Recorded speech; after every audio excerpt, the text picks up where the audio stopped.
ধরেন আমি আপনাকে একটা আইফোন গিফট করলাম, পৃথিবীর সবচেয়ে দামি আইফোনটা আমি আপনাকে গিফট করলাম, এবং শর্ত হিসাবে দিলাম যে আপনি পৃথিবীতে যতদিন বেঁচে থাকবেন আপনি আর কোনোদিন কোনো ফোন কিনতে পারবেন না, এই ফোনটা দিয়ে আপনাকে সারা জীবন চালিয়ে দিতে হবে।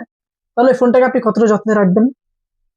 ছোটখাটো প্রবলেম হলে সাথে সাথে এটা সারিয়ে নেবেন, অসম্ভব নিরাপদ জায়গায় রাখবেন, দারুণ যত্ন করবেন, যদি পানিতে কখনো যাতে না পড়ে যায় ওটার যত্ন নিবেন, মানে পৃথিবীর মতো যত্ন নিবেন আপনি ওই ফোনটার, কারণ ওই ফোনটাই আপনার জীবনের লাস্ট ফোন। আপনি আর কোনোদিন কোনো ফোন পাবেন না, ওই ফোনটারে আপনি অসম্ভব যত্ন নিবেন, টেক কেয়ার করবেন। আমি জানি এটা।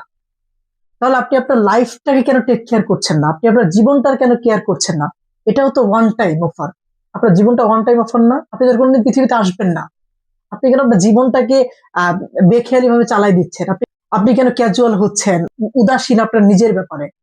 এটাও তো পৃথিবীর সবচেয়ে দামি ডিভাইস, তাই না? যত্ন নেন, টেক ইউর সেলফ।